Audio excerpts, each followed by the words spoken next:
Hello అందరికీ. వీటిని చూస్తే మీరు ఏమనుకుంటున్నారు? పూర్ణాలు అనుకుంటున్నారా? బోండాలు అనుకుంటున్నారా? పునుగులు అనుకుంటున్నారా?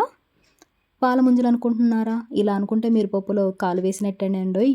ఇవేంటంటే మనం సాంబార్ కాసుకుంటాం కదా, చిన్న చిన్న ఉల్లిపాయలు, ఆ ఉల్లిపాయలతో అయితే నేను బజ్జీ అనేది ట్రై చేశాను. చాలా అంటే చాలా బాగున్నాయి. ఇవి ఎలా చేసుకోవాలో వీడియో అయితే చేసి చూపిస్తాను. సింపుల్గా ఉంటుంది. చాలా అంటే చాలా బాగున్నాయి. మీరు ఎప్పుడైనా ఇలా ట్రై చేశారా? ఇంకెందుకు ఆలస్యం, వీడియోలోకి వెళ్ళిపోదాము.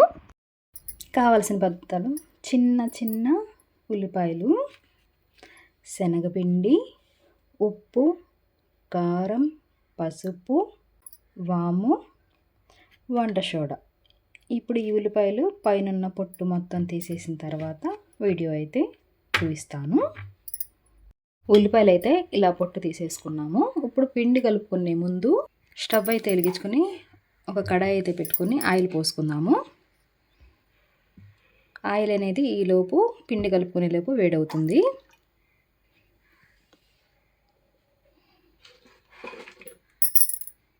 ముందుగా అయితే ఒక గిన్నె తీసుకొని అందులోకి 2 టేబుల్ స్పూన్లు శనగపిండి అయితే వేసుకోవాలి.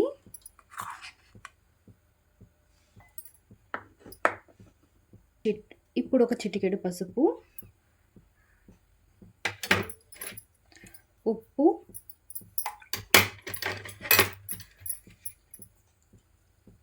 కారం, వామ్ అయితే ఇలా అరచేతిలో వేసుకుని ఇలా నలుపుకొని వేసుకోండి. ఇలా నలిపితే స్మెల్ వస్తుంది. ఇప్పుడైతే వేసేసుకోవాలి. ఇప్పుడు కాస్తంత సోడా ఉప్పు అంటే వంట సోడా. ఇప్పుడు ఇదంతా చేత్తో అయితే కలుపుకోవాలి.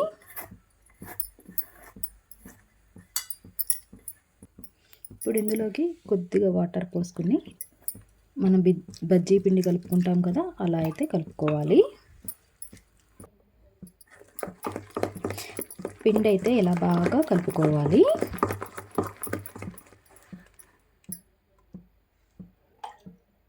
ఇలా కలుపుకున్నాం కదా, ముందుగా కట్ చేసి పెట్టుకున్న ఉల్లిపాయలు అయితే ఇందులో వేసేసుకోవాలి. ఇప్పుడు ఆయిల్ కూడా వేడైపోయింది. ఒక్కొక్క ఉల్లిపాయ అయితే ఇందులో వేసేసుకోవాలి.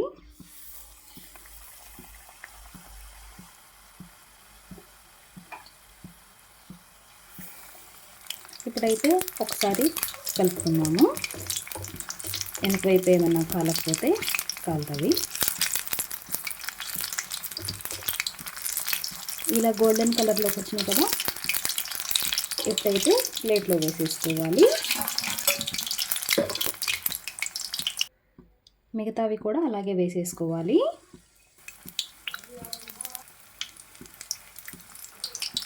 ఇవి కూడా కలర్ వచ్చేసినాయి. ఇప్పుడైతే ఇవి కూడా ప్లేట్లో వేసేసుకున్నాము.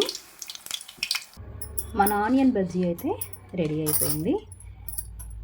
ఇది అల్లపు చట్నీతో సర్వ్ చేసుకుంటే చాలా అంటే చాలా బాగుంటుంది. మీరు ఎప్పుడైనా ఇలా ట్రై చేశారా?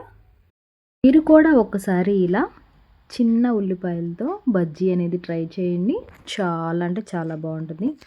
సాయంత్రం పూట వేడి వేడిగా తినచ్చు. అంత సూపర్గా ఉంటాయి.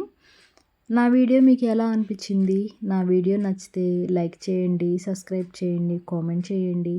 మరిన్ని రెసిపీస్ కోసం నా పేజీని ఫాలో చేయండి. మరొక రెసిపీతో మీ ముందు ఉంటాను. Recipe with Usha.